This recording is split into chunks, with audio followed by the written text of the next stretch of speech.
Madame, Monsieur, bonsoir et merci d'avoir pris ce rendez-vous de l'information. Dans l'édition de ce soir, le réseau des femmes élues locales d'Afrique dispose désormais d'une section au Bénin qui a été officiellement installée hier à Cotonou. Nous en parlerons dans ce journal. Manque criard d'eau à Sékandji, une situation que déplorent les habitants de ce quartier périphérique de Sékandji. L'une de nos équipes a été dépêchée dans ce quartier. Vous suivrez à ce propos un reportage. Hors de nos frontières, en Iran, depuis plusieurs semaines, une trentaine d'établissements scolaires sont victimes de mystérieuses attaques. Le commentaire est à suivre en inter. Voilà pour le sommaire. Gardez votre position pour le développement de cette édition.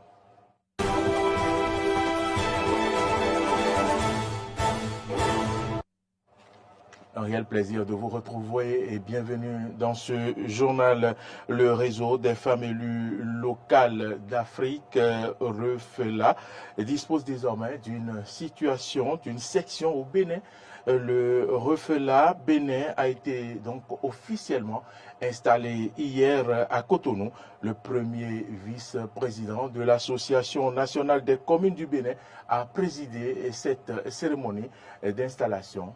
Suivons ici le compte-rendu de Clémence Tonoukoua. L'installation du réseau des femmes élues locales d'Afrique, chapitre Bénin, témoigne du renforcement du leadership politique féminin au niveau local. Le REFELA Bénin se donne pour mission d'œuvrer pour une meilleure prise en compte des préoccupations des femmes et pour l'égalité du genre dans tous les domaines de la vie locale au Bénin.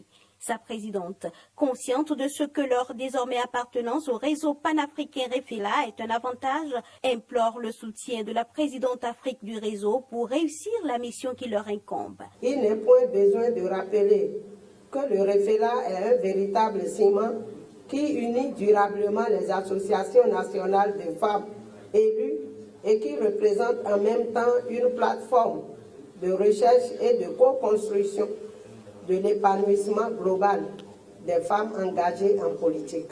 Madame la Présidente, les femmes membres du REFELA Bénin comptent beaucoup sur votre appui pour réussir sa mise en route institutionnelle et le lancement de ses premiers chantiers d'activité.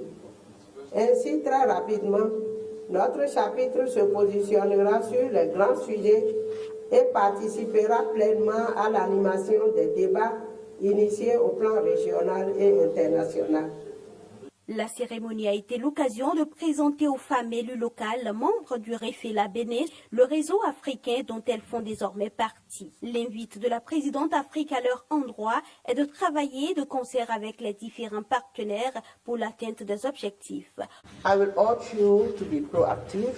Je vous assure que le REFELA s'assure pour être vraiment visible et je vous demande donc de travailler à l'atteinte de cet objectif. Donc à créer une visibilité et à travailler extrêmement dur pour gagner la confiance de nos partenaires au développement qui s'assure que le soutien nous soit donné et que l'impact soit réel dans les populations. Soyez proactifs et ne leur fermez pas les portes. Le message du premier vice-président de l'Association nationale des communes du Bénin, ANCB, à l'endroit des membres du REFELA Bénin est sans embâche. Saisis les opportunités qui leur sont offertes pour que d'ici 2025, le REFELA Bénin occupe une place de choix dans la défense des intérêts des femmes au Bénin. Cette cérémonie officielle d'installation du chapitre Bénin du REFELA marque un tournant décisif dans l'ouverture de votre réseau au monde et dans la captation d'opportunités pour la concrétisation de votre vision qui est de faire d'ici 2025 du REFELA Bénin une organisation influente, très engagée dans la défense des intérêts des femmes et des couches marginalisées et innovatrice dans sa contribution au renforcement du leadership politique féminin au niveau local. Notons que le REFELA Bénin fait partie intégrante de l'Association nationale des communes du Bénin, ANCB. Ces instances ont un mandat de 3 ans renouvelable. Le Conseil des ministres, vous le savez, s'est réuni hier en présence du chef de l'État. Plusieurs décisions ont été prises, au nombre desquelles l'acquisition de 500 caméras et piétons et accessoires, ainsi que du dispositif logiciel et matériel permettant l'exploitation des données produites au profit des forces de police et de douane. Suivons ici un extrait du compte-rendu du porte-parole du gouvernement, secrétaire général adjoint Wilfried Léandre Rungwedi. S'agissant des communications, en point 1, ouverture des filières de formation pour le diplôme de master et le diplôme d'études spécialisées DES en médecine d'urgence à l'université de Parakou et à l'université d'Abomey-Calavi, puis attribution de 40 bourses de formation. Pour mener à bien ce projet, il a été également retenu l'accompagnement, au moyen d'un partenariat, d'une université étrangère disposant de solides expériences en la matière. Au titre de la première promotion, le Conseil a décidé d'accorder 40 bourses à raison de 20 pour la formation en master et 20 autres pour le DES. Les ministres assurant la conduite du projet veilleront à la sélection par appel à candidature des postulants les plus méritants. En point 2, approbation du plan cadre de coopération des Nations Unies pour le développement durable 2023-2026. Dans cette perspective, le présent plan cadre s'articule autour des axes stratégiques suivants en lien avec les priorités du gouvernement. Assurer la transformation structurelle de l'économie et la résilience au choc. Garantir la protection sociale et l'accès équitable, inclusif et de qualité aux services sociaux de base. Consolider la démocratie, l'état de droit, la bonne gouvernance et la cohésion sociale. Il coûtera 377 411 650 000 francs CFA sur la période de référence, dont 148 500 millions de francs CFA à la charge du Bénin. Le ministre de l'Économie et des Finances procédera à la signature du plan cadre dont les projets et programmes qui en découleront seront formulés en conséquence. En point 3, acquisition de 500 caméras piétons et accessoires, ainsi que du dispositif logiciel et matériel permettant l'exploitation des données produites au profit des forces de police et de douane. Ces équipements sont destinés au renforcement de la sécurité des personnes et des biens, ainsi qu'à la prévention des incidents au cours des interventions des agents de police ou de douane. Ils favoriseront par ailleurs le constat des infractions et la poursuite de leurs auteurs grâce à la collecte de preuves tangibles, de même qu'ils aideront à la lutte contre la corruption et à un meilleur respect de la déontologie dans la police et la douane. J'en parlais en titre, les habitants de Sekandji, un quartier périphérique de Semekbodji, ont difficilement accès à l'eau potable. Et cela fait plusieurs mois déjà que la situation perdure à bout de souffle. La population crie au secours. Plus de précisions sur cette situation dans ce reportage. C'est tout un calvaire que les habitants de Sekandji sont obligés de vivre depuis un moment. Depuis 3 mois, c'est devenu criant. Même ma modeste personne chez moi, je n'ai plus d'eau. Je crois que ça fait près de 2 mois que je n'ai plus d'eau dans mon robinet. À chaque coucher du soleil, il faudra se priver du sommeil et guetter les premières gouttes d'eau qui vont sortir du robinet.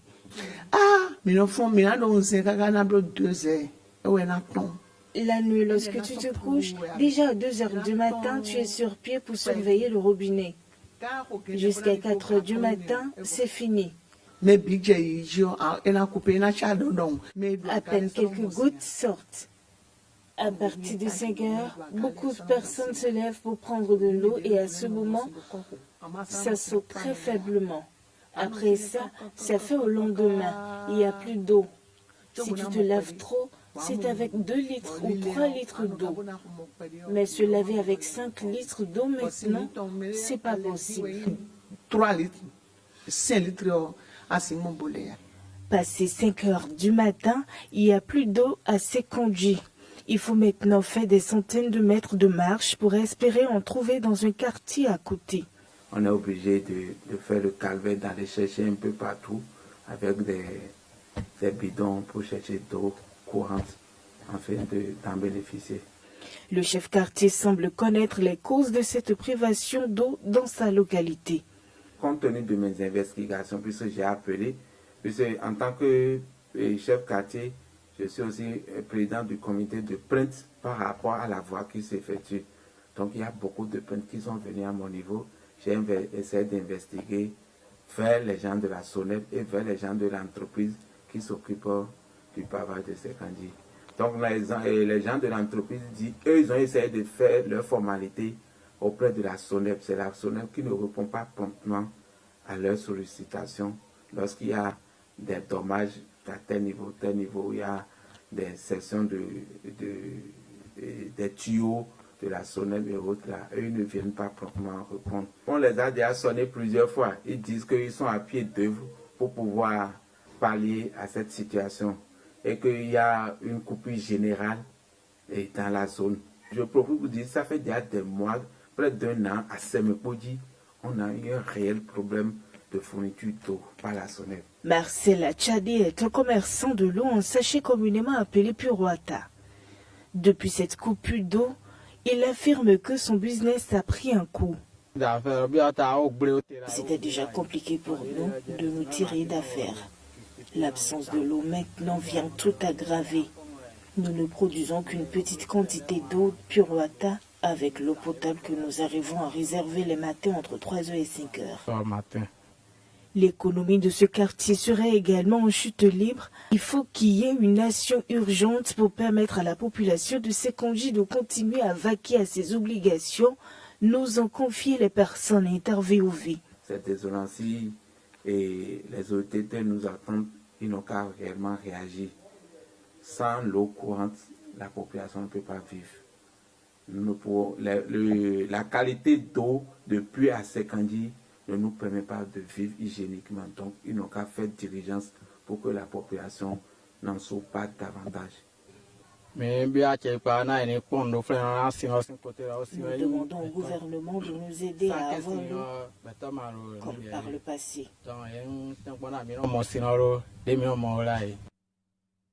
La dématérialisation est une réalité depuis plusieurs années au Bénin, au ministère de l'Intérieur et de la Sécurité publique. Le visa peut être obtenu instantanément en ligne. Quant à la direction de l'immigration et de l'immigration, les formalités du passeport se font également en ligne. Suivez ce reportage pour vous en convaincre. La révolution numérique en marche au Bénin depuis quelques années profite énormément aux filles et fils du Bénin en ce qui concerne l'obtention de leur passeport et de l'obtention du visa béninois par les étrangers. En ce qui concerne l'obtention du passeport béninois, le chef service des étrangers à la direction de l'immigration et de l'immigration renseigne sur la procédure. Pour faire la demande de votre passeport, vous faites la demande en ligne. Et quand vous obtenez le rendez-vous, vous vous présentez le jour de votre rendez-vous et au bout de 72 heures, après que vous vous êtes présenté le jour de votre rendez-vous, vous pouvez avoir votre passeport aujourd'hui. 72 heures au maximum.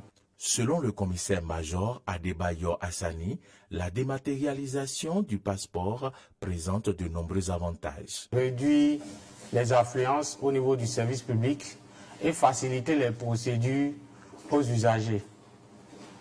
Et cette dématérialisation, elle vous permet désormais d'éviter de vous déplacer d'abord au niveau de la DEI pour faire la demande de votre passeport. Le passeport peut donc s'obtenir dans un délai très court. Si vous faites une demande de passeport et que vous avez respecté toutes les étapes, que vous vous êtes fait enrôler, vous êtes sûr que votre passeport vous sera remis dans un délai de 72 heures au maximum.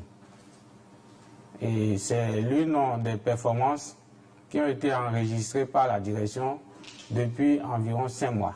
À la DEI, aujourd'hui, nous travaillons de lundi à dimanche. Quant à l'obtention du visa béninois par les étrangers, la procédure se fait également en ligne, selon le directeur du système d'information du ministère de l'Intérieur et de la Sécurité publique. Lorsque vous voulez demander le visa béninois, vous prenez votre téléphone portable, vous prenez votre ordinateur, vous faites la demande et vous l'obtenez aussitôt. Aussitôt, parce que dans la pratique, c'est ce qui se fait. Mais nous avons pris le soin et nous avons voulu être prudents en donnant un délai de 72 heures. 72 heures pour que s'il y a un checking à faire par la police, ça puisse se faire et tout. Mais même lorsque vous l'obtenez automatiquement, tout le check-in se fait sur la personnalité du demandeur. Bouraïma Adamou revient ici sur les objectifs visés. L'objectif, au fait, c'est pour révéler le Bénin au monde et faciliter l'obtention du visa aux étrangers non africains et désireux de venir chez nous au Bénin. Et on peut l'avoir instantanément. Les étrangers qui arrivent chez nous ici, pour témoigner leur satisfaction, nous disent qu'ils obtiennent le visa en moins de 5 minutes. Parfois, aussitôt que vous le demandez, vous l'obtenez en même temps. Ainsi, l'obtention du passeport par les filles et fils du Bénin n'est plus un calvaire. De même que pour l'obtention du visa béninois par les étrangers.